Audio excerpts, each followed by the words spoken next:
Avec cette sortie, le pape François va à l'encontre des postures de ses prédécesseurs, Jean-Paul II, Benoît XVI, sur la question. Et rappelons qu'en 2021, lui-même, François, disait que l'Église ne permettrait pas un tel changement. Qu'est-ce qui a dû se passer entre-temps, selon vous, quand vous regardez le timing, le temps qui a passé entre 2021 et aujourd'hui, lui qui semblait farouchement opposé, mais qui était un peu ouvert déjà, qui montrait des signaux. Qu'est-ce qui a dû se passer entre-temps pour qu'il décide qu'il prenne la décision justement de cette bénédiction des couples de même sexe? Je crois que il faut comprendre le pape comme une autorité à trois dimensions. Je crois que, s'agissant de ce sujet particulièrement, c'est l'évêque de Rome qui s'exprime. Pas forcément le pape de l'Église catholique romaine universelle.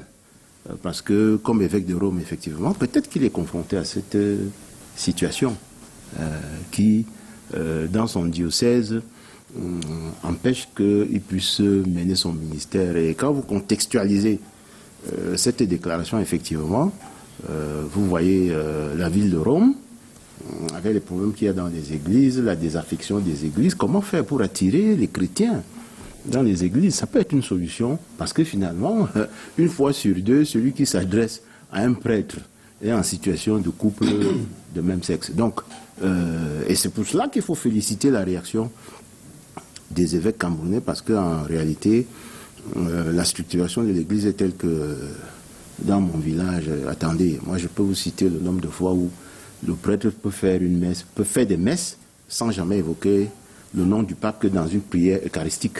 Donc, en réalité, est-ce que les prêtres et les évêques sont tenus de faire ce que dit le pape?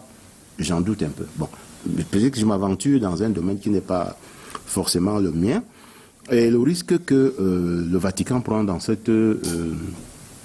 document, c'est de mettre en doute toute son autorité, y compris sur d'autres sujets où le magistère est consacré.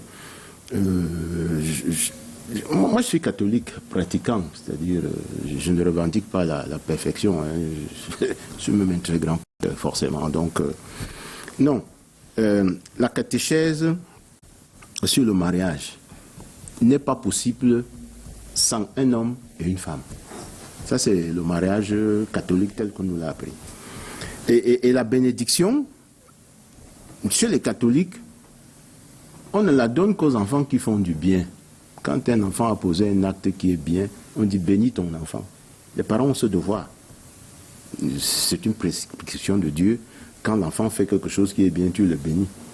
Je ne sais pas si un enfant qui est dans l'homosexualité fait quelque chose de bien pour mériter de son père une bénédiction, ou alors qu'on aille voir le prêtre pour dire mon père bénit cet enfant. Donc, non, il faut dénoncer ça, le condamner d'ailleurs.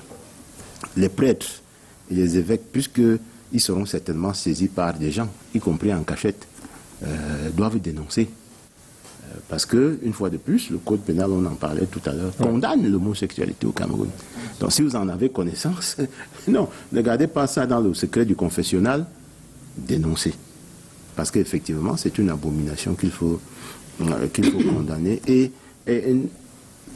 nous recevons cela, Dieu merci, on n'a pas épuisé toute la connaissance de l'Église catholique comme institution qui subit là encore une fois de plus, peut-être avec la complicité de quelques personnes à l'intérieur, un choc violent qui peut créer des schismes qu'on a connus à une certaine... Souvenez-vous quand le roi d'Angleterre voulait un fils pour avoir un successeur, il y a eu une séparation qui a fait que le roi a dit, écoutez, moi je veux une femme pour me donner un fils, vraiment gardez